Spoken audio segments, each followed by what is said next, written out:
Get the Friendo Club set up today and get access to over 700 Going In Raw bonus episodes, our monthly Big Blue predictions challenges, and the ability to ask questions at Going In Raw. We also offer the Steven Larson comic book and exclusive Friendo Club t-shirt. Just hit join here at youtube.com/Steven Larson or go to patreon.com/Steven Larson to sign up.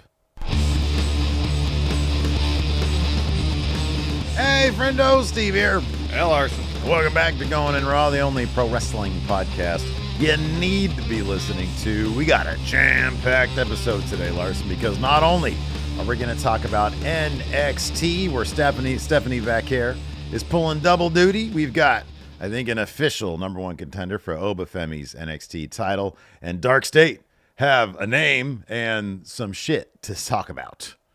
Yeah, they kind of issued their manifesto. They did, and I got some words about that. I got a manifesto about the Dark State, Larson, including their name. Anyways, we're going to talk about that. We're also going to talk about last night's AEW, a fairly mild episode featuring a street fight that did. No, I'm joking, man. This shit was awesome. Yeah. Mox getting a spiked baseball bat stuck in his back. And people, I think there's going to be some people who have some problems with our take on that one, Larson. Oh, that's fine. You know, wrestling is subjective. Some people don't really appreciate when elements of actual violence cross over into the scripted, choreographed violence of pro wrestling. I understand it. It was shocking, and I didn't even know if they expected that to happen. You know what I mean? Yeah, man. Yeah. But the way they rolled with it, hella well done. Yeah, that was pretty cool. That was great. So we're going to talk about a pretty fun episode of AEW Dynamite last night. But first, as is the new way on Thursdays, we decided to totally lean into the news stories of the week, big or small, that people want us to talk about. We open up the thread over at youtube.com/Steve and Larson to get a feel for what news stories you guys want us to talk about. And we got a bunch of these. It's our weekly non-news segment. Yeah, this is kind of like the weirder news in the world of pro wrestling. Right, exactly. And who would have thought? Well, actually, we'll start with this one because it's on the thumbnail. Yeah, we should do that. But we've got the real reason behind the super short length of the match between Jey Uso and Austin Theory. Yeah. So, of course, on this past Monday's edition of WWE Raw, Jey Uso had like a one-move squash match against Austin Theory. And the video for that on YouTube has 73,000 dislikes, the thumb down. It's got 15,000 likes, thumbs up. 73,000 thumbs down. But there might be a reason why this match just was very, very short.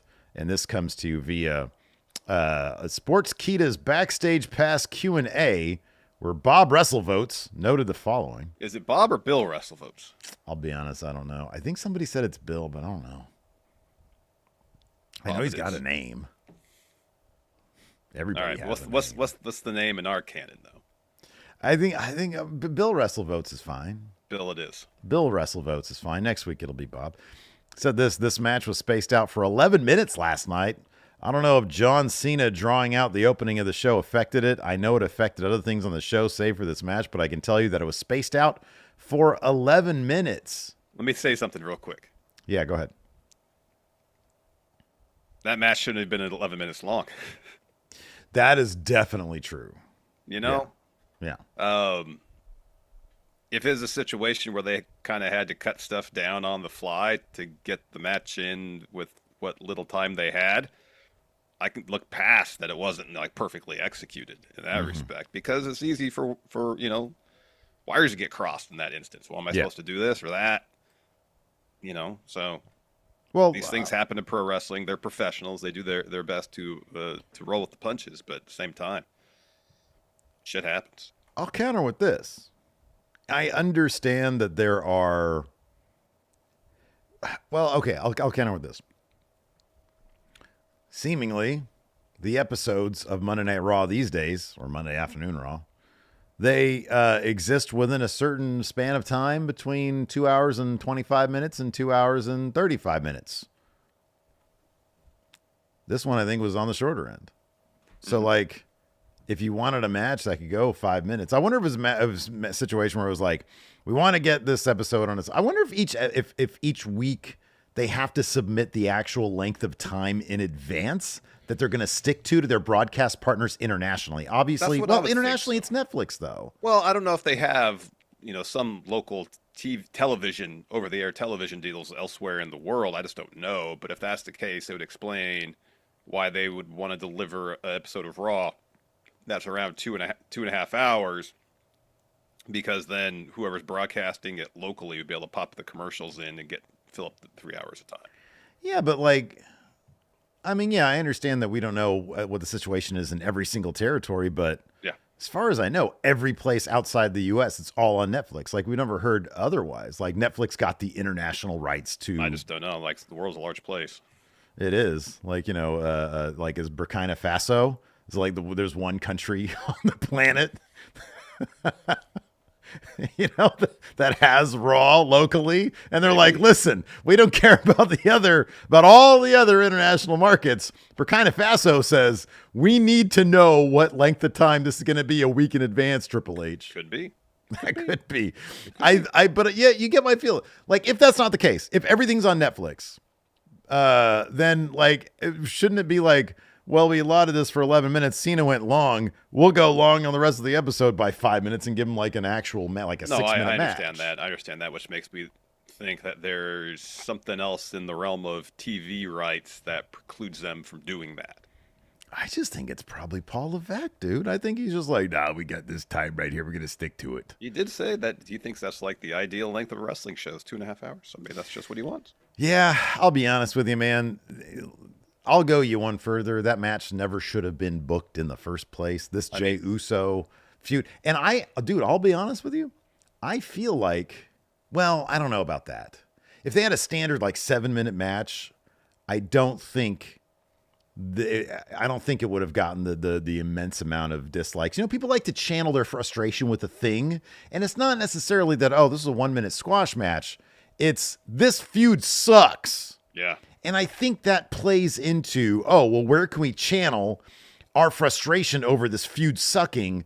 Mm-hmm. Well, part of it is this match went 1 minute long. Why? Let's dump a bunch of dislikes on it, and it becomes a flashpoint, if you will. So, yeah.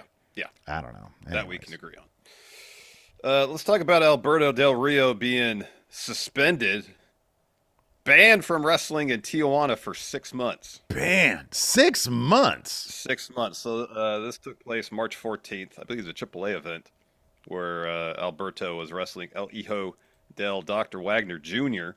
in That is Tijuana. Such a mouthful, dude. You know what? I love the Lucha Libre culture. I really do.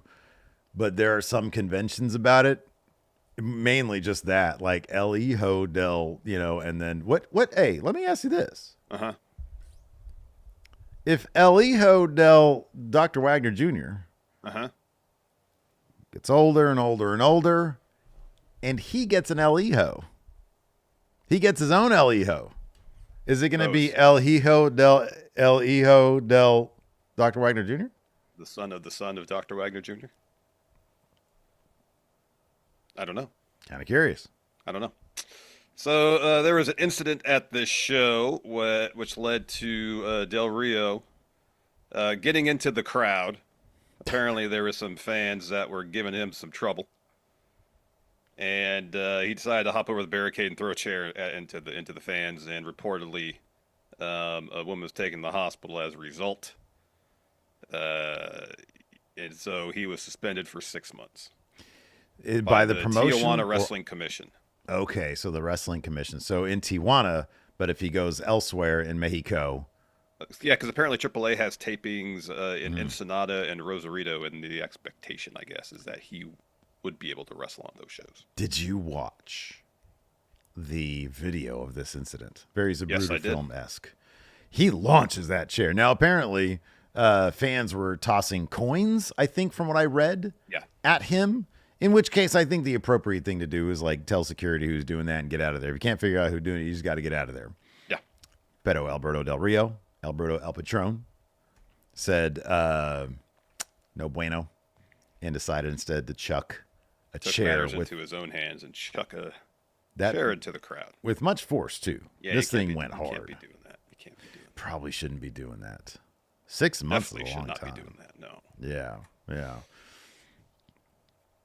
Let's talk about Dave Meltzer, because people love when we talk about Dave Meltzer. They do. You Don't know, they? it's interesting to see the response whenever we mention Dave Meltzer because it's unanimous. Yeah. Thank you, Stephen Larson, for talking about information provided to us by Dave Meltzer. Of course, that's not the case. People usually are highly critical of us talking about anything with Dave Meltzer. But here's the thing: we said It's this one of several two times. things. Dude, it's one of two things. Meltzer's washed. He doesn't have good sources anymore. He just makes shit up. And why does anybody care about his star ratings? Well, guess what? This story is going to appeal both of those groups of people Across the spectrum. But here's the thing: we said this before. Maybe it's been a little while since we've said it. We talk about stuff from Meltzer because it's a topic of conversation. It's something for us to talk about. It's not exactly an endorsement. No. At all. No, not at all. Of what is reporting. We have a podcast. We have time we need to fill. Therefore, we need things to talk about. And honestly, at this point, it sort of just makes me, it's entertaining. Look, bottom line is it's entertaining for me and Larson to talk about him. Yeah. You know, and on top of that, it's starting to get to the point where it's entertaining because so many of you are like, why are you talking about Meltzer? You guys take this so, some of you take this so seriously. Lighten up. Come on now. Just pro wrestling. So anyways, on the Wrestling Observer newsletter, Dave Meltzer talked about the WWID matches. WWE ID. What did I just say? WWE? WWID. Oh, WWID matches. And in the newsletter, let's see if I can find where he actually wrote this. Do you have the actual quote in front of you? I do. Okay, sorry. It's the actual quote is, when it comes to WWE ID talent, the deal according to a contract is that Gabe Sapolsky puts the matches together and gives the script to the promoter. The promoter pays the talent and can push that talent. Push the talent that comes from WWE. WWE covers the travel costs with a stipend. The promoter pays a difference if the travel costs are larger than the stipend. Well, Brett Lauderdale of GCW took to social media to say, not his experience. Right. This is what he had to say. 1, Gabe doesn't put the matches together. Mm-hmm. 2, I've never seen or heard of a script. 3, we are allowed to push WBID talent on talent announcements, but we don't. Not aware of any travel stipend or travel share, but that would be cool. Mm-hmm. So this is like in Boogie Nights where they make the documentary about Dirk. And Dave Meltzer is Dirk talking about how he gets to block his own scenes. And then Brett Lauderdale's here saying, I don't let him block his own scenes. Why is it? That's honestly, dude, we've just known each other too long. I was literally about to use that example because it sounds so much like it. Billy Joe from Green Day gave an acceptance speech, and it was the same acceptance speech that Dirk Diggler gave when he won the Adult Film Awards. That's fantastic. Is that new trailer out for PTA's new movie? I haven't seen it. Okay, because I know they shot some of that here in good old Sacramento. Mm-hmm. Mm-hmm. So there might be some kernel of truth, though, to what Meltzer is saying, and it might have been. So he took this out. He then deleted it from. Yeah. There's no correction, evidently. He just was he was like, I never said this. However, according to what is this? The Flagship Wrestling podcast. Is this a Voices of Wrestling thing? It's a Flagship Wrestling podcast, according to their Patreon. This is paywalled. So, and again, this entire thing is kind of a take it with a grain of salt. There are things that are called official WWE ID matches, which is one ID person against another ID person that WWE is sort of officially sanctioning and saying this is part of our broader universe. I guess maybe if at some point they want to do on Evolve, maybe like an actual thing. Well, apparently those matches might actually be what Meltzer was talking about, not the broader WWE ID situation. Like we have here at Supreme Pro Wrestling, for example. I think I've seen matches where like Cartwheel Jack Summit, who's a WWE ID guy, has been booked for matches. And that's not going to be the situation for him. It's not like Gabe Sapolsky's like laying out all the matches for all the matches that WWE ID talent are part of. And so it does seem like there is some kernel of truth, perhaps, with this. We'll put the link in the description to it's like a thing on Reddit where they break down what it says. I put all the links in the description. Oh, great. Great. On the Patreon, but it says, for WWE ID official matches, in most instances, but not all, there is typically a script given to the promoter for the requirements of the performance by Gabe Sapolsky. Whether or not the promotion is promoting a WWE ID official match, the promotion is responsible for working out compensation agreements directly with the talent, and the promotion can use WWE ID branding to promote the appearance. However, if it is not a WWE ID official match, WWE ID is unlikely to promote the appearance. So it's like, if it's not an official match, they might not get the promotions from the WWE ID social media machine. Mm-hmm. You know, if it's just a straight up like, Jack Summit versus Sir Samurai, then it's probably not going to get that. But if it's an official deal, then they'd put their weight behind it, I guess. Yeah. So that is apparently the situation there. So some clarification there. Might get some clarity soon about who's going to induct Lex Luger finally into the WWE Hall of Fame. Good segue. Apparently, Lex is pushing for, and this is not a surprise, Sting! It's Sting! Apparently, that's his preferred choice. Fightful Select, though, they're reporting that they've heard from people that Sting is telling people that he doesn't think he'll be able to, because he's got like the AEW equivalent of a WWE Legends contract.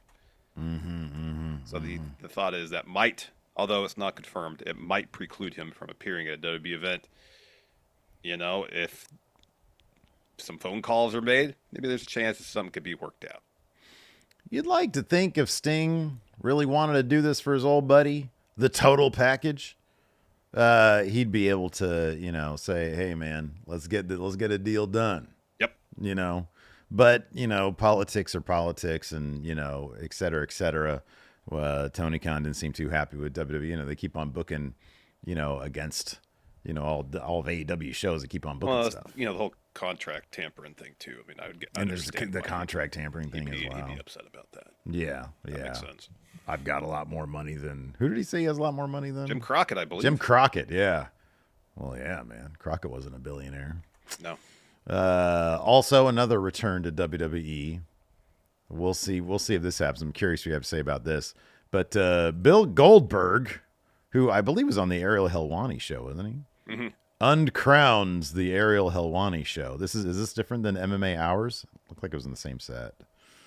Anyways, so he said this. Apparently, Vince had promised him a retirement match.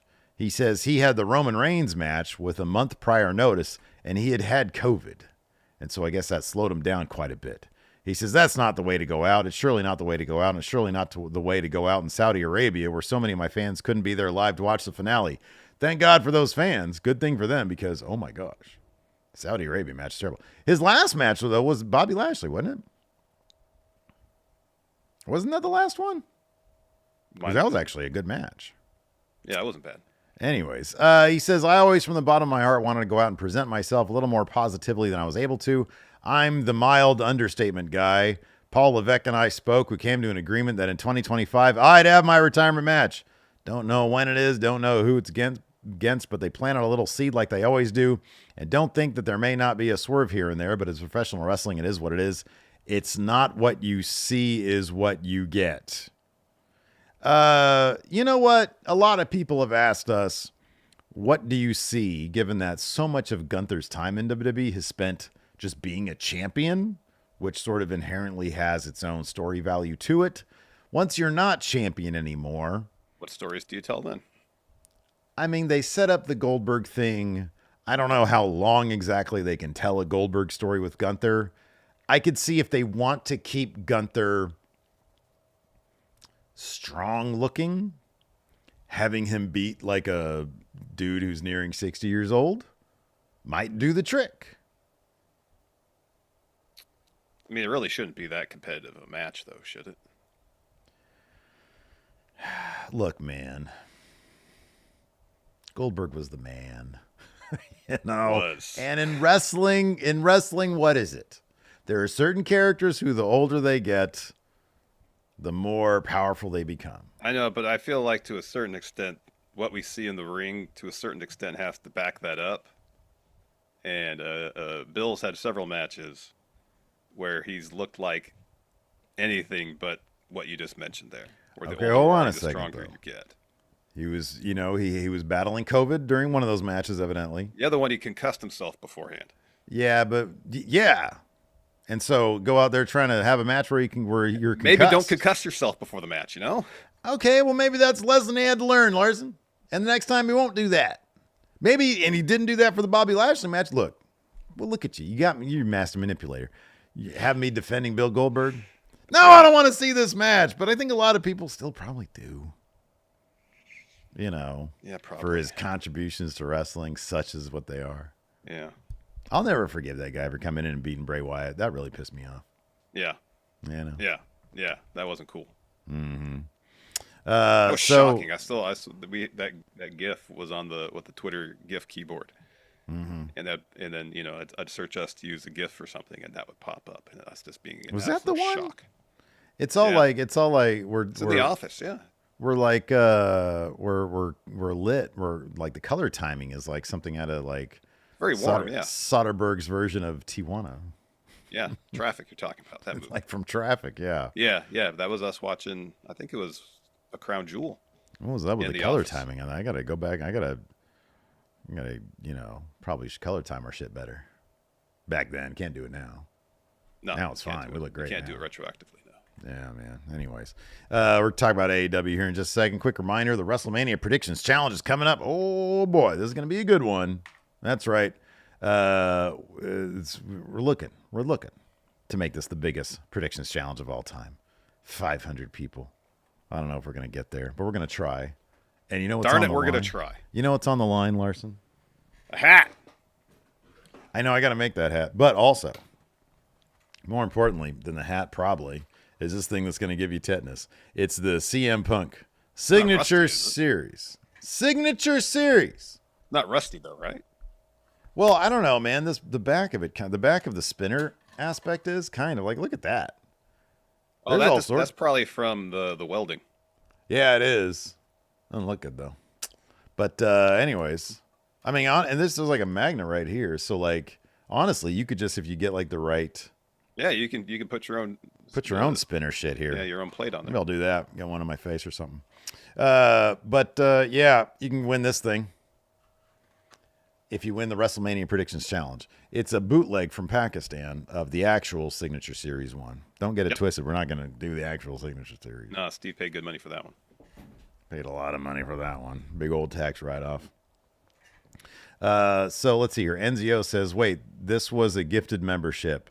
Can I do the prediction challenge or is that Patreon exclusive? Well, I'm glad you asked. NZO, how you doing? Because you could do one of two things. You can use the channel membership, assuming you are a channel member come April 19th and 20th. Yeah. Gifted or no, just click on that join. It's $5 a month to get access to bonus episodes or get one gifted, I guess. Question threads, bonus episodes, and of course, access to the prediction challenge. Or you can go to patreon.com/Stephen Larson, click on the Friendo Club setup there. That is $5 a month to get all the same shit. And you get either way you do it. Either way you do it, you're good. Either way you do it, you get access to predictions, challenges, and more. Mm-hmm. That's right. Anyway. All right. You want to talk Dynamite?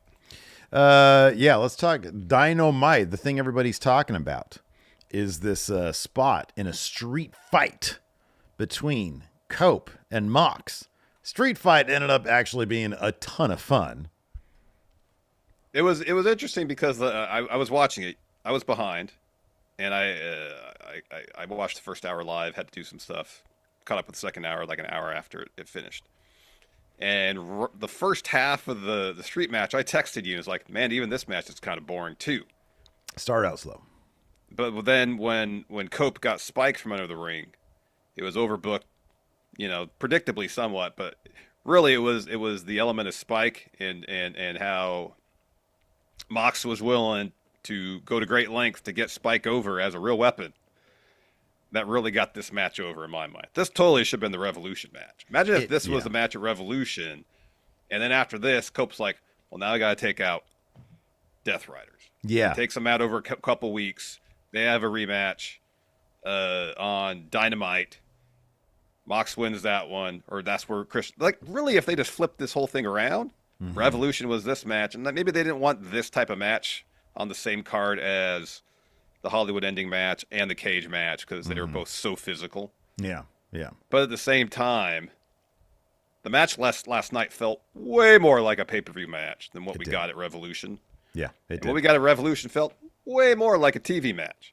A mid-card TV match. A mid-card TV match at that. Yeah. So, yeah, once Cope brought Spike in and, you know, he hit Mox a couple times with it, once in the gut, once in the back, and put Spike on the mat and then suplexed him onto Spike. And Spike stuck into Jon Moxley. And he got up and he was walking around with a 2x4 with a bunch of nails stuck in it. Yeah. Wheeler Yuta comes out after he hits a knee on Cope, tries to pull it out of his back to no avail because he's needed for a spot on the mat. Because Cope has to powerbomb him through that table. So the ref has to yank Spike out of Mox's back. And you see the holes in his back and he's bleeding. And again, people are going to, I understand. Some people don't, they don't want their wrestling getting too real. I understand it. I thought this was really imaginative. It was shocking. It was really effective. I thought it was too, and nobody got like seriously hurt from this. Oh, Like, I mean, I'm sure it hurt. Mox would probably need yeah, some no, stitches. there was pain involved. Yes. There was definitely pain involved, and I'm sure he had to get some. But in terms of like, this is not like a chair shot to the head, or you know, something that would cause CTE or something like that. This was a rough spot. It looked amazing. It looked absolutely amazing.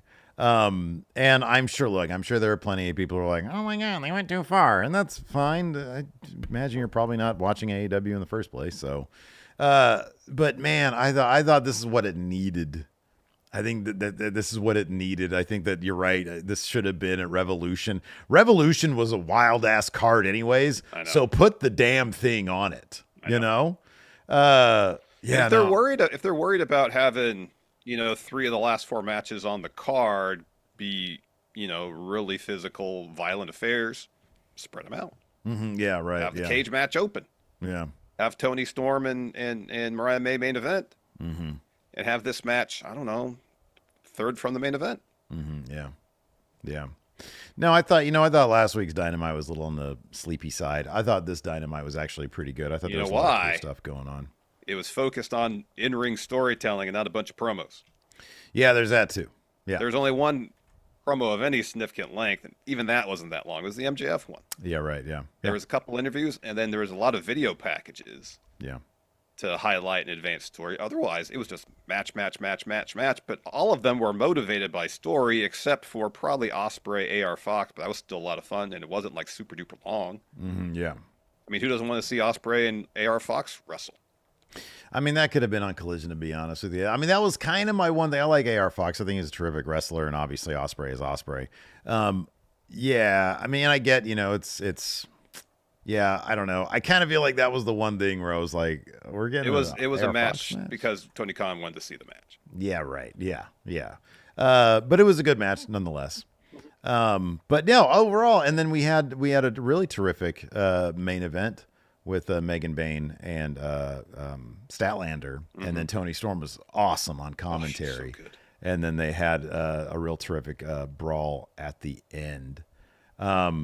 Yeah, no, I thought Dynamite was really good, and there was some reports that, you know, because of the blizzard in town, I guess, or because of like blizzard stuff over there, that they had to change things around a little bit. Sometimes things really work out when you have to like change things on the fly. You get a little bit of inspiration. We've seen that in WWE as well. Yeah. So regardless of the reason, I thought it was a strong Dynamite. I thought both Dynamite and NXT were both really strong this week. There were 2 shows both focused on telling stories in the ring and putting on good matches. Yeah. For the most part, and you know, I think both of them are more enjoyable when that's the case, as opposed to 15-minute promo segments or a ton of promo segments throughout the show.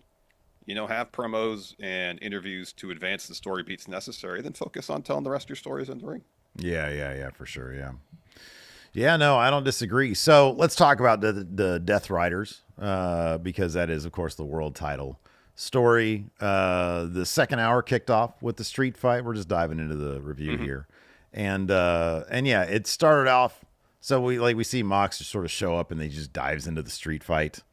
Eventually gets to the ring.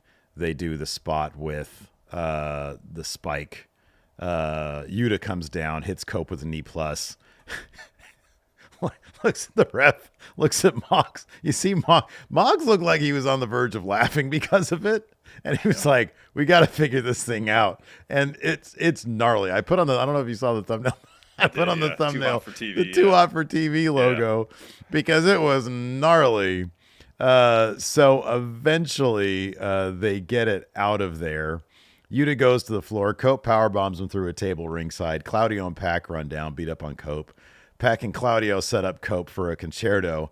FTR runs to the ring. They take out Pac and Claudio. Dax hits Mox with a pile driver. Him and Pac tumble out of the ring. Cope spears Mox through the table, but he can't cover because he's so beat up. Eventually, he does. Marina breaks up the pin. Willow runs to the ring, drops Marina with a clothesline, follows with a cannonball off the apron. Patriarchy come to the ring. Cope spears Kip, a really good-looking spear, too. Nick Wayne, though, hits Cope with Wayne's World. Mox covers Cope. Cope kicks out. Mox locks on the Bulldog choke. Cope passes out. Mox gets the win. We see Nana watching backstage. Makes a phone call probably to Swerve. FTR and Willow check on Cope. And then Edge, who's down on the ground, is getting a big ovation. He offers his hand for Dax for FTR Bald to help him up. FTR Bald walks away from that. Kaz tries to be like, hey, what's going on here? Dax pushes him away and walks off. What is this story beat? What's happening with FTR? Why is Dax upset with Cope? I mean, he's just frustrated that they can't get the better of Death Riders. That could be. You know, I'd be like dapping him up, being like, dude, that spot was awesome. Yeah. If nothing else, spot Cope. Yeah. If nothing else, you took a little bit of flesh off of Mox, man. Or maybe there's a situation. You mentioned people in the comments be like, oh, this is too much for AEW television. Maybe Dax is in that line of thinking. No, I ain't down with this deathmatch stuff, man. You should have hit him with a pile driver. Suplex too much. Yeah. I don't like that stuff. You're going too far there with this. That could be. That'd be an interesting story beat. Could be it. But yeah, I'm sure the story will play out further on Collision. Because that seems to be where FTR does most of their work these days. I can't remember the last time they were on Dynamite. Dude, I don't know. Yeah. It's been a while. So yeah, we'll see how it plays out. Maybe on Dynamite, don't know. As you mentioned, the main event was Megan Bayne taking on Chris Statlander. Really fun match. Tony Storm, brilliant as always on commentary. In the end, Megan gets the clean win. So Statlander low bridges Bayne out of onto the apron, hits a DDT, and then a cannonball off the apron to the floor. And then Megan throws her into the corner of the apron, and then chucks her into Tony Storm, who's sitting there at commentary. So Megan hits Statlander with an F5 on the floor, puts her back in the ring, another F5 to get the win. So while Megan's kind of celebrating her win, commentary's like, oh, Tony, she's over here, she's taping up her right fist. So it cuts to her standing on top of the announce table, and she's taping up her fist. She's ready to fight. She gets in the ring. They start throwing hands. Security rushes in to break it up. Tony eventually breaks free and clotheslines Megan to the floor, and then Tony grabs a mic and says, my God, you're a big bitch. I've always said the bigger they are, the harder they come. So it's time we get tantric. Keep looking at my title, but you don't have much to say, so I'm going to make it easy for you. You and I are going to have a date at Dynasty, and I will make your thighs shake, your body quake, and I will leave with this strap on, for I am timeless Tony Storm, and I'm going to rip your tits off. Brilliant. Just brilliant stuff. Just great stuff. Belongs in the main event. She's the top star in AEW right now. She really is. I don't know what the plan is. Wait, what's the plan for Mox at Dynasty? Do we even know? Swerve. Like they just. Swerve. Oh, that's right. It's Swerve. That's right. Swerve. That's right. Yeah, that'll main event. Should be Tony. It should be Tony. It really should be. But yeah, it'll probably end up being Swerve and Mox, which will be fine. It's a Swerve deal, so that'll be good. It will be good. It will be good. You know, we've been asked about the possibility of Tony challenging or Megan challenging Tony at Dynasty, and I said, I think you were on board too. Seems awfully soon. Yeah, but I guess not. I guess Tony's going to get a win over Megan Bayne. It's a situation we've seen in wrestling a lot of times where someone comes to the company, gets the immediate kind of push, establish them as a main eventer, but they lose the main event match, settle back down the card to work their way back up. Yeah, I mean, look, there's a million different ways you can make Megan Bayne look strong while Tony walks out with the title. She's their top star. She should be able to beat whomever, and you can protect people and at the same time have Tony Storm go over, whether it's, a wonk finish, some overbooking, a sneaky win where Tony gets a roll up. I don't know what the situation would be. I find it difficult to believe that she's going to straight up just beat her with like a Storm Zero or 2 Storm Zeros or something. Maybe that'll be the case, and you can have Megan Bayne come out with a head of steam on the next episode of Dynamite and, destroy a bunch of people, make her look really big again. There's a million different ways to do it, but to feature Megan Bayne for the world title at this point, I don't think it's a bad move. I just think you got to be careful with, you got to keep her protected at the same time, have Tony Storm also be super protected because she's your big deal right now. We also had a fatal 4-way to determine a number 1 contender for the international title, Kenny Omega at Dynasty. We got a 2-for-1 special because they had a fatal 4-way, but there were 2 winners. This should be a wildly fun match. Kenny Omega is going to be taking on Ricochet and Speedball Mike Bailey at Dynasty for a triple threat match. Again, to a degree, they want to protect both Ricochet and Speedball, and this is, I guess, how they're going to do it. Yeah. Well, I mean, Ricochet's eating the pin. Yeah, probably. Speedball just got there. Yeah. Probably does more for Ricochet to eat the pin here than Speedball. Really fun match. Like, honestly, looking at this match, watching this, kind of was hoping that Mark Davis would win by the time half of this was done because, man, oh man, they booked this guy like he's another Brody King, basically. This was wildly fun. Big old Mark Davis, taking on all these, well, I'm not going to call Orange Cassidy a high flyer necessarily, but he does some high flying stuff. Yeah. Just so much fun. Mark Davis. That's a big dude right there. Yeah. And seeing him clothesline the shit out of people. I love that kind of shit, man. Give me a Mark Davis, Brody King. Have them, dude, let's introduce, why not, another title, a Haas title. Yes. They got some good Hosses there, man. They got some good big dudes over there. And this is, why not do it? Do it, AEW. I'm talking to you, Tony Khan. In your Haas pay-per-view. Oh, wow. You're just going to give that name away? I will. We're not doing anything with it. You're right. We used to do that cut for us a check. E-Fed. Cut us a check. Oh, so not free gratis? No, cut us a check. Doesn't have to be a huge amount of money. Cut us a check. Thinking? What are we thinking? 10, like 5 figures? Yeah. Okay. Low 5 figures. Okay. Yeah. All right, that's cool. That's fine. I'd be content with that. Preferably in like a sack under with the a dollar table. sign on it. Yeah. Under the table. Yeah. Don't have to. Well, now that you're talking about it on the public forum, it kind of defeats the purpose. They don't have enough people in the IRS now to watch this show, Larson. So all right, fair enough. That's okay. True. It's all good.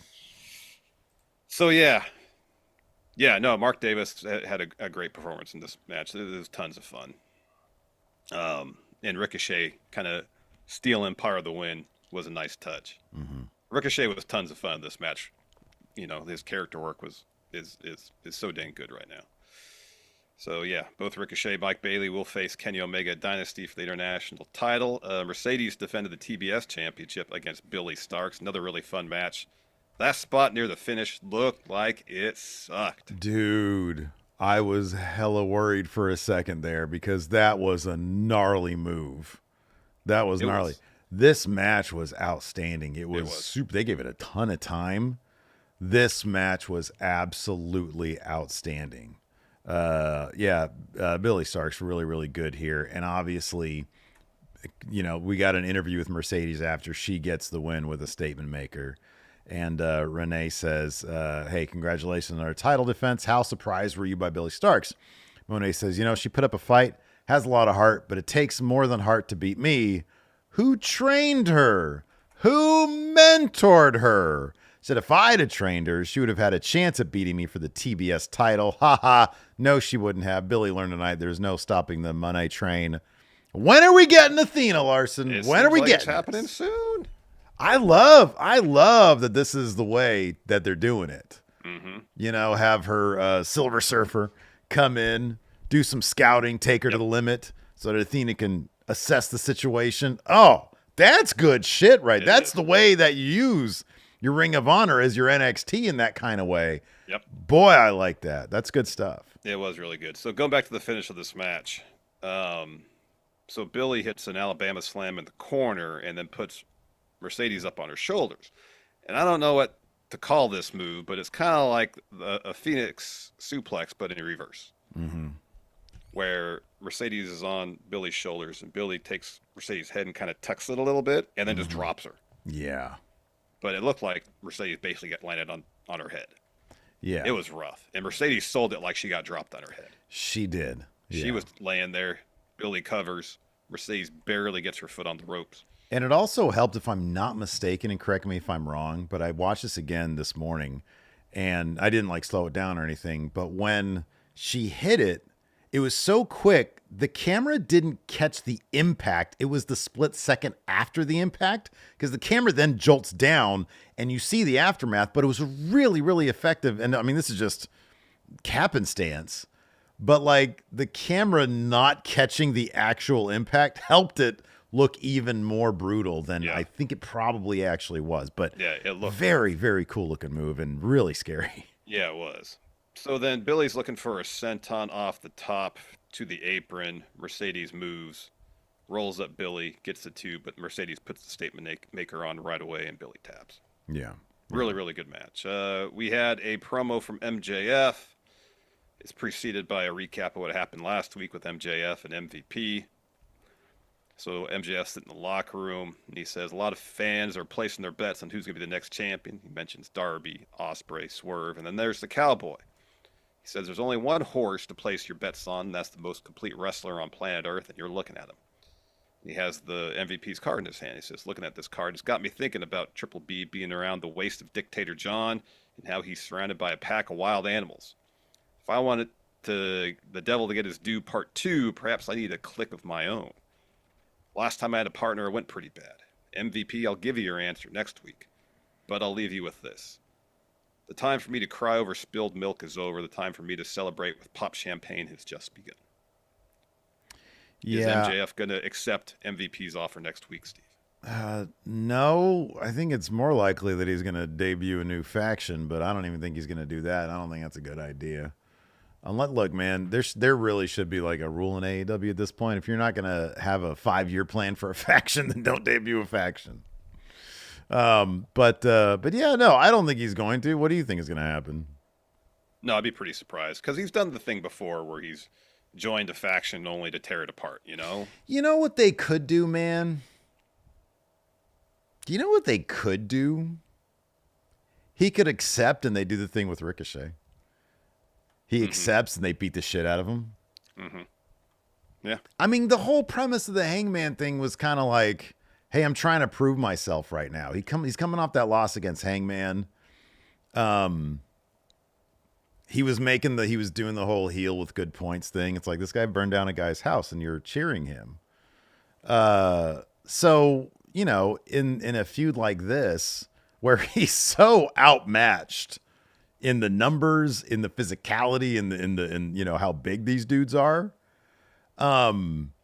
if they're gonna do an actual like Bobby Lashley, Shelton Benjamin feud with MJF, he is physically and from the numbers game the underdog. He shouldn't have. One reason why he shouldn't have a clique is that he ain't got no friends. Nobody likes the guy, and that's what MVP was telling him. Mm-hmm.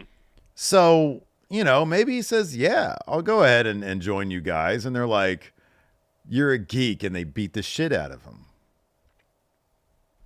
You know? Could be. Good way to face him up. Then we got Will Ospreay taking on AR Fox. Fun match. Ospreay gets the win after Fox hits that awesome seated Spanish fly. I think he does off the top rope. That move is so cool. It is really cool, yeah. But then Fox misses a 450. Ospreay hits the hidden blade to get the win. We got a bunch of video packages as well. We got one with the Hurt Syndicate working out. We got a video package of the Outrunners hyping up the Omaha Mavericks basketball team, I believe. Yeah, they do this a lot now. That's sort of their role is, hype men for the various teams that AEW and Yeah, wherever they're having a show at. Turner, yeah. Julia Hart and Queen Aminata are feuding on Collision, so we get a video package for the third match in their series. Hey, Collision's ratings are up these days. It's good to hear. Maybe it's time to start checking them out, Larson. Well, we were there for the live one. We were there. That's right. You know what? Yeah, we watched our one monthly Collision live. Yeah. So then we had a recap of Jericho doing his soliloquy to Gravity's Mask, and we get a Bandito interview.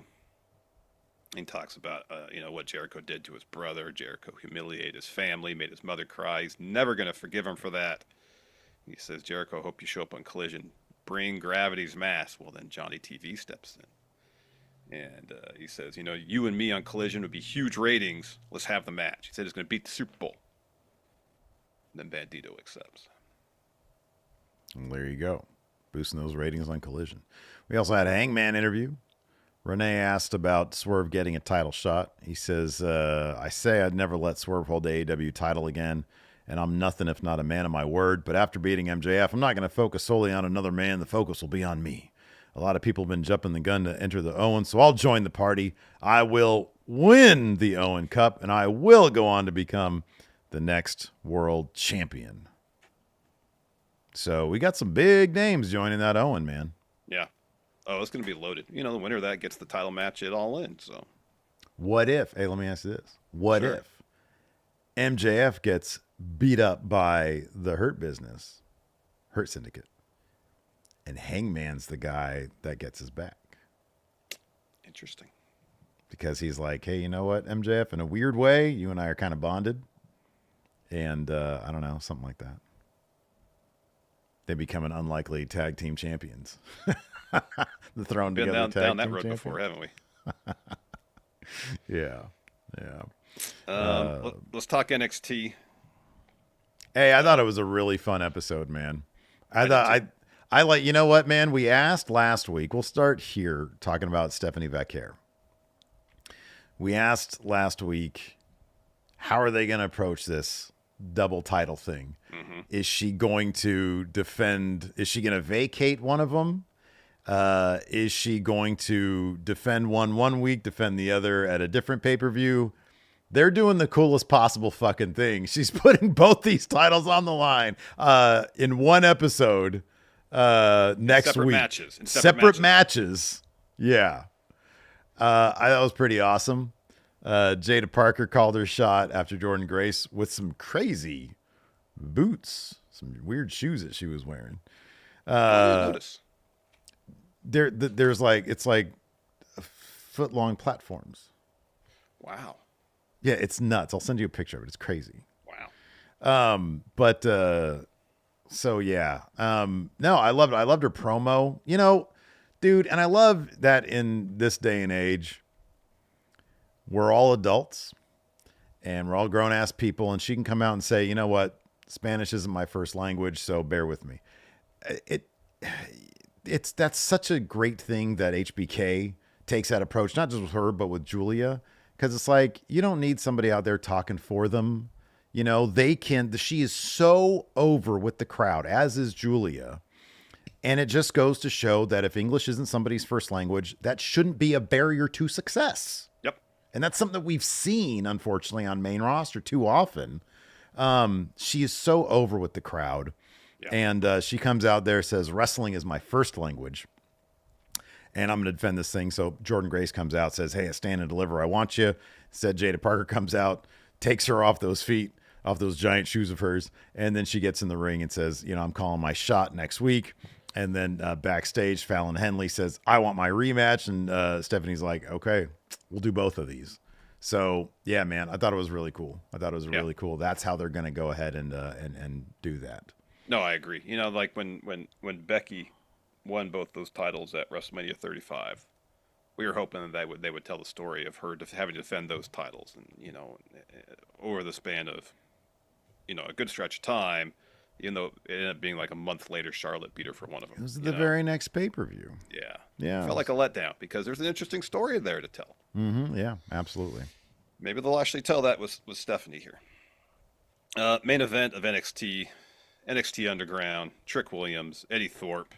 This match was short and not terribly competitive. Trick beat the shit out of Eddie. Yeah. Won by referee stoppage. Yeah. And, I like afterwards, they got Obafemi come down and him standing there with Trick, and Trick with his, whether you want to call it new ad, I just like that it's kind of a natural evolution for Trick. Mm-hmm. It's showing dimension that he was so frustrated with the Eddie Thorpe stuff that he has, he's acting with a bit more of an edge these days. Not like a heel turn. It's just, okay, this guy's got some urgency, Hey, I like that. So there's something big, it feels big, him and Oba. Mm-hmm. And you got, the lights go down, Dark State come down. We're going to talk about them in a second, their manifesto. And Javon Evans comes down, is like, you guys need to focus on them because that's the big deal right now. And Trick has no love for Javon. And so he shoves him to the side, and there's just a big brawl breaks out. And I thought it was a really strong way to end the episode. Yeah. Well, then you add all that to the backstage bit earlier in the show where Javon is just trying to have a conversation with Trick. Mm-hmm. Yeah. And Trick doesn't have time for it and says to him, "You're never going to be champion." Yeah. Javon didn't like that. No, because he totally is going to be champion. I love that that's like the foreshadowing. Like, he's totally going to be champion. Yeah, he's going to beat Oba for the title. Yeah, totally. Yeah. Burr Winning here says, what if Trick is the actual leader of Dark State? I'd sort of thought that too, but I don't know. Let's talk about Dark State here for a second. So they did give their manifesto, I guess? Kind of, yeah. Kind of? Let's see. Where is it here? It is... Oh, right here in the D'Angelo family stuff, because they were kind of involved. Oh, okay. Well, they're in the parking lot, drop a promo as they're exiting the Performance Center. And I think it's Dion Lennox says, we've all heard that you have to earn your spot here in NXT, but that makes us sick because we're just waiting around and it's gotten us nowhere. Mm-hmm. And then the concluding bit was when Dark State strikes, nobody's safe, the chaos is going to continue. And they're like, but we don't feel like they've really felt it yet. So they all go back in the PC to make their appearance after the main event. So this is Dion Lennox. We've seen him. Yeah. Cutler James, Osiris Griffin, and Saquon Sugars. Mm-hmm. Only one of these guys really comes off like he's not performing. And that was my main criticism for Dark State, is that everybody else sounds like they're doing kind of a My Rise type promo, like kind of poorly acted. Not a lot of confidence behind their voice. And then Saquon talks. And it's like, oh, he should be the only one talking here. Because this dude comes off as the star. Yeah, he's the one that punctuated things at the end of the promo. Yeah. Yes.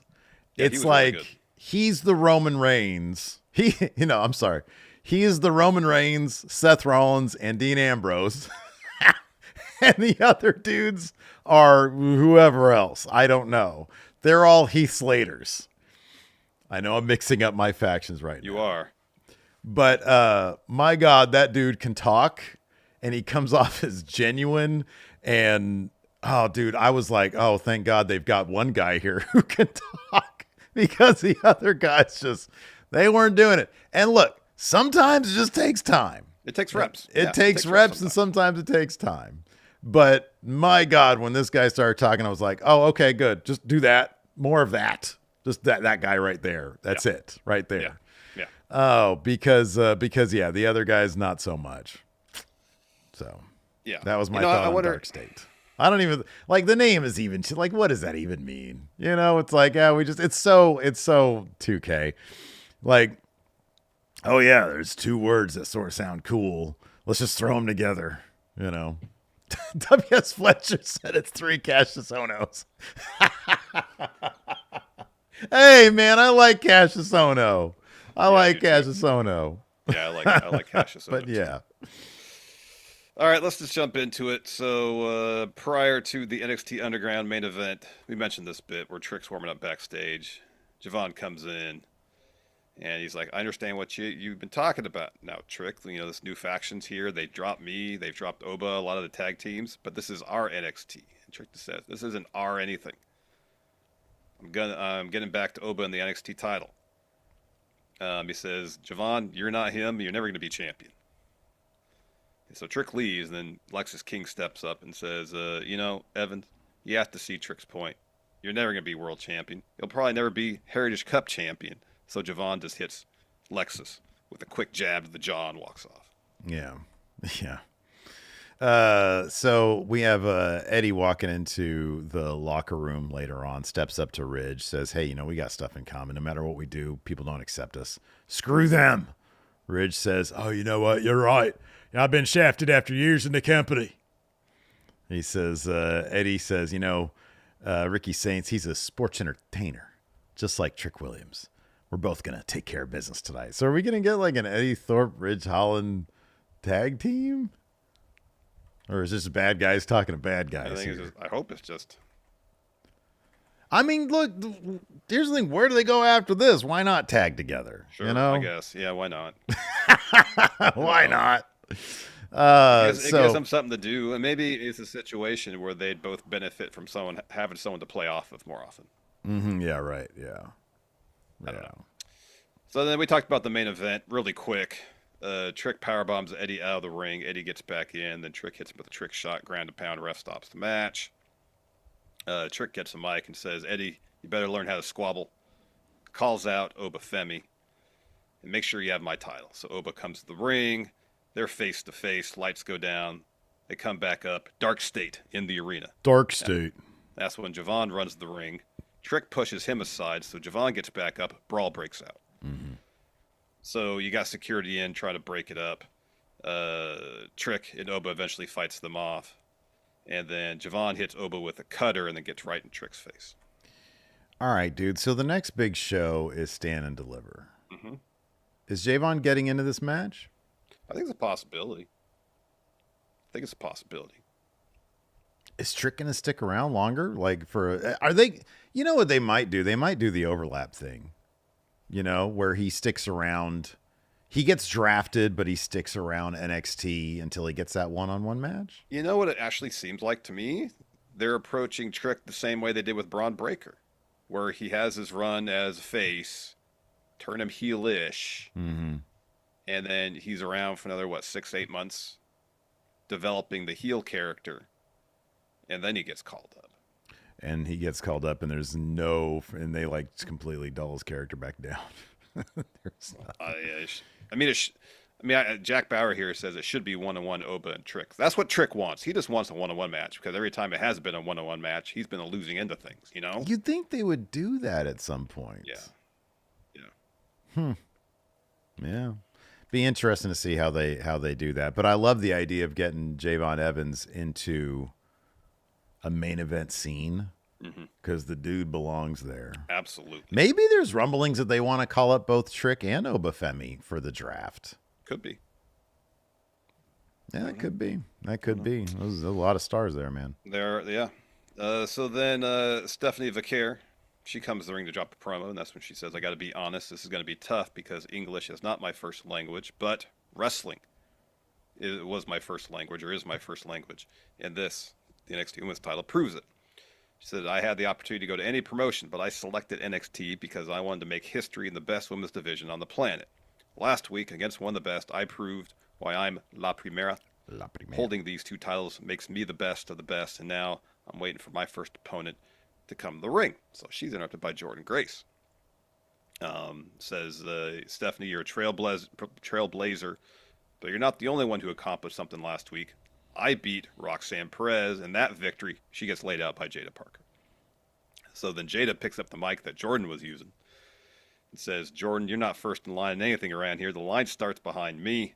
I'm not waiting until Stand Deliver to make my point. Stephanie, do yourself a favor. Bask in your glory. Maximize your time as double champion because it's not going to last too much longer. You said whoever comes to this ring as your next opponent, so be careful what you ask for because Jada Parker will make you reap what you sow.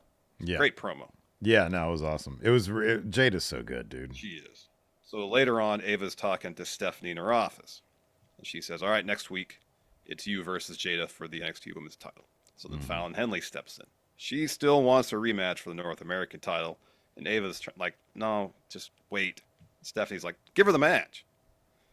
And Fallon says, yes, I want my rematch, and I want it next week after you wrestle Jada Parker. Mm-hmm.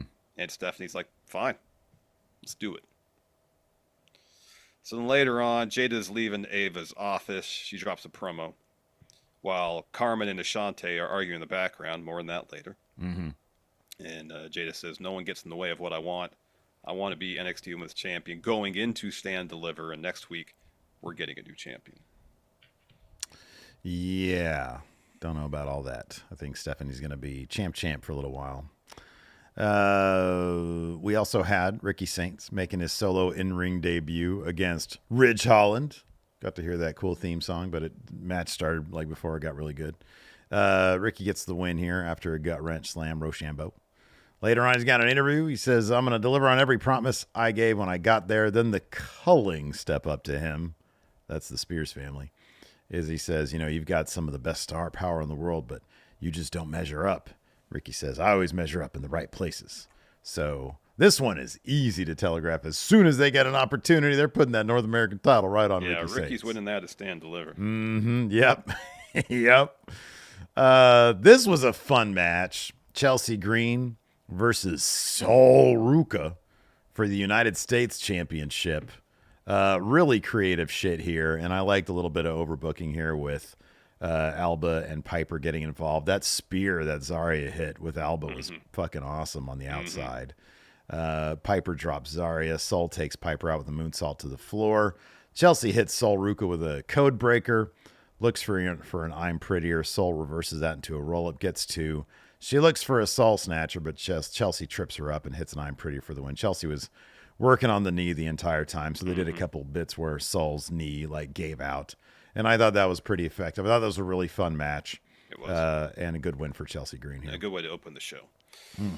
So the D'Angelo family had a match against the Culling, a mixed tag match. So before that, we get Stax backstage. He's trying to pump up Rizzo and Luca. Tony steps in. And Stax says to him, hey, stay in the back because we need you at 100% for your North American title match. And Luca and Rizzo kind of protest a little bit, and Tony goes, no. See, now, Stax, you're thinking like the underboss. He says he's cool with the plan. Everybody else is cool with the plan. Match happens. The D'Angelo family gets distracted when Dark State lays out Tony backstage, and that allows Nico to hit Luca with his finisher to get the win. Mm-hmm. Huge push for the Culling, Steve. I know you're excited about it.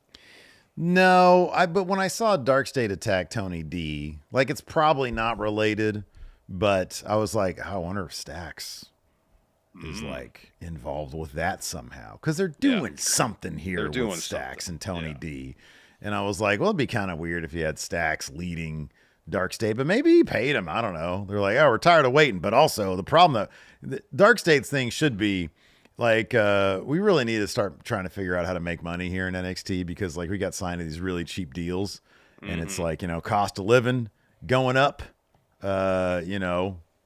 inflation not being helped these days. Everything's more expensive.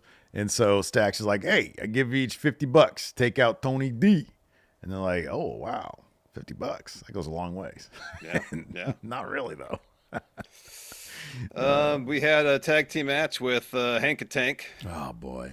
Battling Briggs and Inamura. So, of course, it was last week. Hank and Tank got that pep talk from the Hardys. They're trying to take it to the extreme. Yeah, dude. Well, they try that. They both try dives out of the ring. Fail miserably. And in the end, Briggs hits Tank with the clothesline. Inamura follows that awesome top rope splash. His splash is so good to get the win. That looks so fun. It does, to get the extra momentum. So then backstage, Hank and Tank are like, did we do Extreme wrong?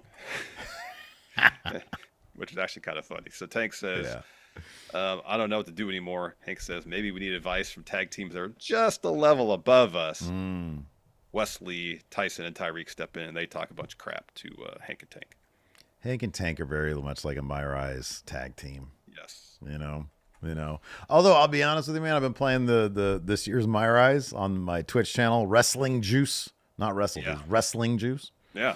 And because I'm still trying to figure out how to get Wrestle Juice. I have Wrestle Juice, but I need to figure out how to get Wrestle Juice. You need to move what you're doing now over to that. I need to migrate, yeah.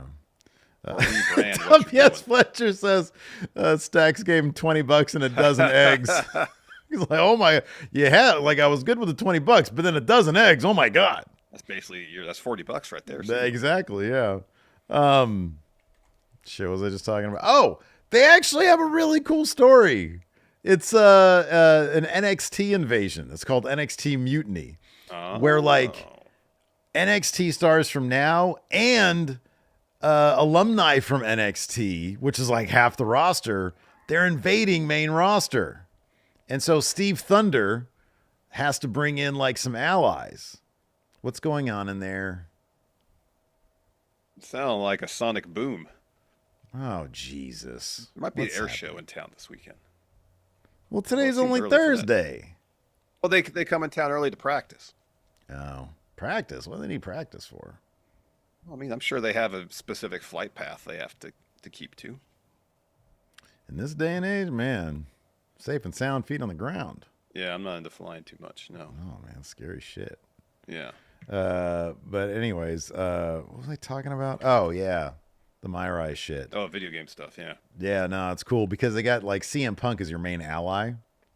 And everything is about, it's so funny because he did like Phil does his own voice like poorly.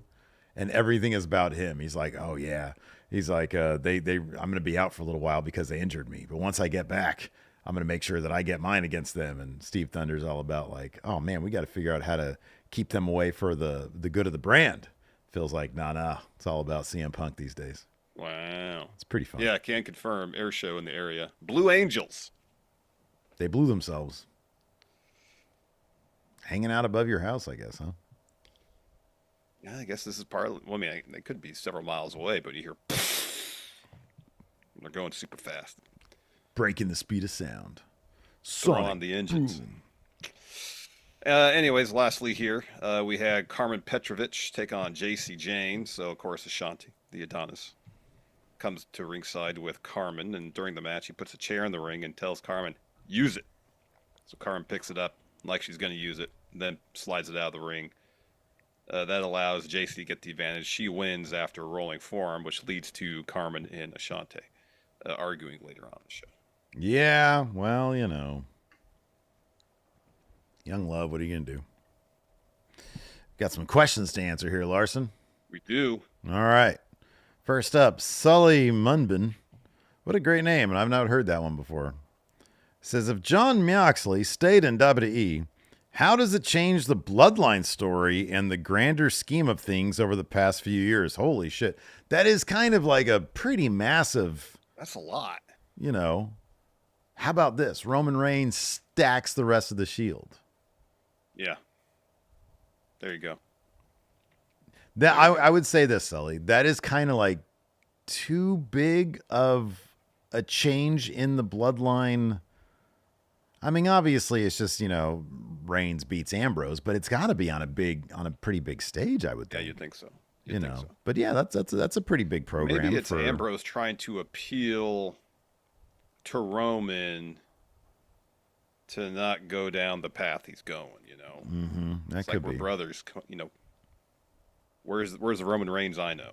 Roman Reigns I know would not do this. Yeah. Aiden here says, with it already about April and Cena having limited dates, do you think he simply doesn't retire after this year? No, he's going to retire. He's got 30-some dates left. Or about 30 dates left, right?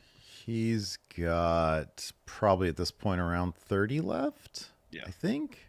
Yeah. He did Raw. I'm trying to remember because I broke this down over at WrestleJuice. And we're already, was 10 weeks in the year or so? Yeah, no, he's got the thing is like, and this is why I think he's going to win at Mania. I feel like he will spend between Mania and SummerSlam. He'll do every pay-per-view. And for the bigger pay-per-views, he'll do a couple Raws or SmackDowns preceding and the one after to set up the next thing he's going to do. And then maybe around like post SummerSlam, maybe he'll have his face turned back. Maybe even as late as War Games, but I feel like probably between SummerSlam and War Games, he'll do something, and then he'll have his final match in December. They'll probably just come up with a brand new premium live event for John Cena's last match. Yeah, you'd think so. Which will be against Ric Flair. Joe the Meme Maker says, "What's the polar opposite wrestlers who could be an effective and possibly comedic team? Hangman and MJF." That's what I want to see.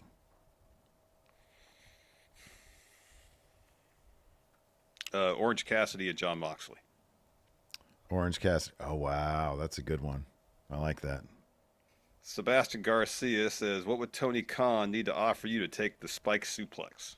Oh. $10 million. I mean, I'll be completely honest, dude. I'd probably do it for a couple $100,000. In a sack under the table. Don't have to declare it. So that could be your new thing? Try to wash it somehow. Oh. Yeah. Wow. Well, yeah, you got to wash it.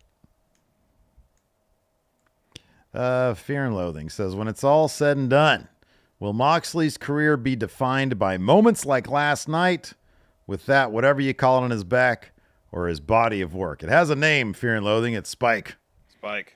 Or his body of work. Well, that's part of his body of work, and that's what he's going to be defined as, his legacy. Yes. Yep. The entirety of his career, yes.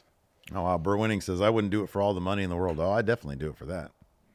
All the money in the world? Yeah. I would just need a good chunk of money in case my back got damaged structurally during the suplex, because I'm not as muscular as Mox. Don't have the muscles there to protect the structural integrity of my back. Yeah. I've seen worse spots with people far less in shape than Mox is. Because apart from a couple stitches, tetanus shot, that should be the extent of what you need afterwards. This is actually a great question. What's more dangerous, Spike or the bootleg CM Punk Championship? Probably the bootleg championship, because you don't think it's as sharp as what it is. You see Spike, you got to proceed with caution.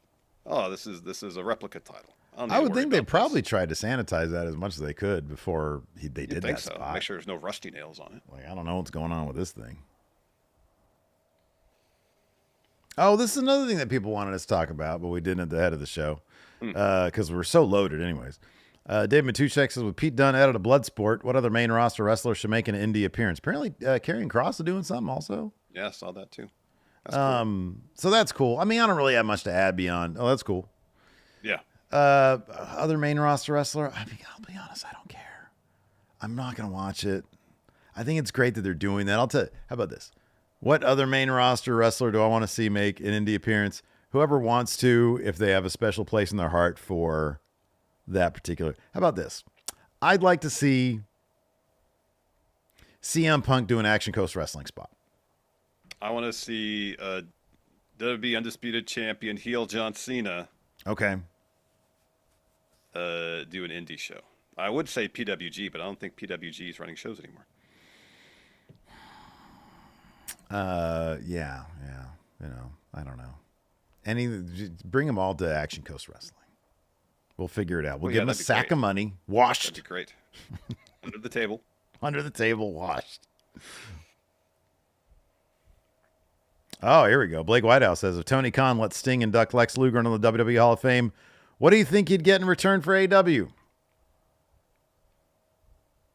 An official WWE ID match on Dynamite, booked by Gabe Sapolsky. 1 year where WWE won't book a show opposite an AEW show. Wow. Oh, that's a good one. The Blind Senate. Javier's got a good question. Because you and I were like, Spike Spot way. Yeah. When is extreme/hardcore wrestling too much for you guys? When I feel like the competitors, and especially those watching the match, are in actual danger. Yeah, I agree. That's a great way to put it. Yeah. Where things start to feel reckless. So me and Mikey Omega have an Instagram DM conversation going where we'll just send each other horrific things from the world of indie wrestling. So pretty much most of the stuff from that thread. You know, man, when they're like doing spots, when they're falling 20 feet off a scaffold through like a bunch of, and it's like, dude, clearly this is not good for your overall health, for your long-term health. Yes. Mox is getting paid millions and millions of dollars. He is set. He is fine. He will always be fine. Obviously, in wrestling, anything can go wrong. Yeah. But you know, on routine moves, horrible things can happen. We saw that with Chris Bay, you know, which thank God, you know, he's got a great outlook too. I read some quotes from an interview he gave recently, and I'm so glad that he's able to, you know, that things weren't as bad as they, I guess, could have been. Yeah. Yeah. He's given like a 10% chance of walking again. And, you know, he's saying, hey, you know what? If I really put myself to it, maybe in 4 to 5 years, I can wrestle again. And it's a great positive outlook to have, even if it's like, okay, if that doesn't happen, it's still a great goal to have. Yeah. But yeah, man, when you're working a day job at Best Buy or something and you're doing this shit for just the extreme nature of it, for the roar of the crowd, Power bombed on concrete for $20. I don't know, man. No. I don't like to see somebody do that to themselves. No, I don't either. Berto here asks, is there anything Triple H can do in the short amount of time left to get the crowd invested in caring about Jay's story? Yeah. Where's the 10 weeks of hell? How many weeks we have left? Give us 4 weeks of hell. 3 weeks of hell. Gunther should be destroying Jimmy, should be destroying Jay. Yeah. That'd be a start. You know, man, it's going to take a lot at this point. It's going to take a lot. I think the match will be fine. I think the match will probably be pretty good. Yeah, I mean, they're saying that main event match wasn't bad. Yeah. Tymor here says, do you think AEW are pivoting away from having Darby win the title off Mox? There's a lot of elements going around right now, such as Swerve going for the title and Hangman and the Owen, which makes me think they could have Swerve versus Hangman at All In for the title. I mean, the way I'm looking at it is they're trying to really load up the Owen. So when Darby wins that and gets his title shot, he'll beat like probably 3-4 former AEW, 2 or 3 former AEW champions probably in the process. And what did Mox tell him? You're not ready to be champion now. Well, one way to prove that he's ready to be champion is by beating former champions in this tournament and winning it. Yeah. Yeah, no, I agree with that. Let's see here. Dylan here asks, who is the Nickelback of wrestling? Edge. Yeah, Cope. Or Edge. Is it Edge specifically? Or Adam Copeland? It's Cope. Cope. You're right. It's Cope. Cope. King Trippy says, since Cope isn't going to win that title and it doesn't really advance the Death Rider story, why do it? Because it's a name. He's a very qualified person to get a title shot because of his resume, and Cope? Yeah, Cope. Yeah. It's a he's feud. former, said 11-time world champion on broadcast last It's a night. feud for him, Yeah. and you know, I Mox. mean, like, would I love an intricate story for the Death Rider? Sure, but at some point, you got to have matches. They tried the intricate story, and the motivation behind it was so middle of the road that they kind of dropped the whole thing. I mean, yeah, you gotta have matches at some point. Yeah. Not saying it's good or bad. Chris Stanton asked, does Danielson come back for All In, and who does he face? I would not be surprised if he appears at All In, but I don't know if he's going to have a match. He Oh, was who there are we to talking promote it about? with the tickets. Brian Danielson. Oh, Danielson? I don't think he's He gonna was- have a match there. You don't think, or you think he is? At All In? Yeah. 3 months July. away? Yeah. 4 months away? Yeah. I don't think he's gonna have a match. I don't think so. But He'll come out and congratulate Darby. Creamy Beef Tip says, power rank these commentators. Are you ready? Yeah, I'm ready. JR, Okay, man. Michael Cole. Man. Oh man. Corey Graves, Okay. Tony Schiavone, Jerry Lawler, Oh wow. Booker T, Oh, yeah, Excalibur. man. Oh, wow. Dude, for a second, I was like, I'm going to put Lawler at the bottom of this list, but then he said Excalibur's name. I still put Lawler at the bottom. You know it's an absolute bummer is that I feel like if Lawler was Lawler from like Memphis doing commentary in WWE, probably would have been cool. You know, his promo was so much that he really just became like a horny cartoon when he got to WWF. Because I guess that's what Vince wanted, but it was just such a diametrically opposed character. Could you imagine like watching Memphis and watching Lawler for all those years, and then he gets to WWF, and it's like, oh, cool, Lawler's there, and it's like, what the hell is he doing? Why is he acting like this? I understand that. Yeah. Lawler's last. Okay, okay, what are the names here? Shivani. So let's start at the top. Booker T's number 1. Hold on a second. JR, Booker It's T. Booker. It's Cole. Cole. I got Cole, Booker T, JR, Graves, Shivani, Lawler. Is that like the names? Anybody else? JR, Cole, Graves, Shivani, Lawler, Booker T, and Excalibur. Yeah. 1, 2, 3, 4, 5, 6. Excalibur. Okay. Let's see here. Mine would be... Man, I'll get some heat for this one. Okay, is this Shivani now or Shivani then, back in the day? I'm assuming this is everybody now. Everybody now. Yeah. Are you sure? Because Lawler doesn't do shit now. So this might be like an all-time, like at their peak. Okay. An all-time then. Okay, right. Let's take them at their peak. At their peak. Booker T still number 1. I wish we could add Heyman in this list. Oh, Heyman was great on commentary. All right, so mine would be boy. So I got Booker. This is all time. I got Booker T number 1. Okay. JR 2. Okay. Cole 3. All right. Graves. Shivani, Excalibur, and then Lawler last. Let's see here. All right, this is mine. Cole's number 1. Jim Ross is number 2. Corey Graves is number... I really like Corey Graves. Corey Graves is number 3. Shivani's number 4. Booker T is number 5. Excalibur's number 6. And Lawler's number 7. Why is Booker T so low? Because I'm trying to be honest with this thing. I like Booker T. Don't get me wrong. Great. But like, you know, he's way too horny, dude. Like... You gotta hasn't always been that way. You gotta dial the horny back a little bit. Where's Taz on this list? Taz would be number 1. Taz is great. Taz is great. Can we get Taz? Yeah, Taz. Where's Nigel on this list? Yeah, Nigel's great too. I would actually put Michael Cole over best. Michael Cole is better than best JR. You know, it's probably nostalgia, but there's so many iconic moments that are voiced by JR, and there was a long stretch when Cole had Vince in his ear. Yeah, you're right. Where it was kind of painful. All right. Yeah, I'm convinced. JR number 1. Cole JR, yes, objectively. You know what? Then I'm gonna do this then, dude. JR number 1. JR number 1. Corey number 2. I really like Corey Graves. No, I think Corey's really good. Isn't he really good? He is really good. JR number 1. Corey number 2. Cole number 3. Shivani number 4. Shivani was pretty good back in the day. Yeah, he was fine.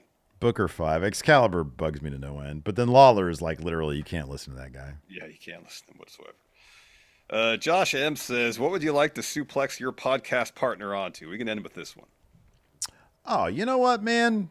Just a wealth of nice pillows and, you know, no. nice Don't give me the answer. Give me something. Give me something unexpected that you would suplex me on. All right. Be creative. All right. A sea of feculence. Poop. Because you're so like, you know, about that stuff. So if I want to really stick it to you, if I really want to stick it to you, I'm like, he's so insufferable. He's just a miserable turd. I'm going to suplex him into a sea of filth. Poop. You're talking about poop. Dookie. Poop. Yeah.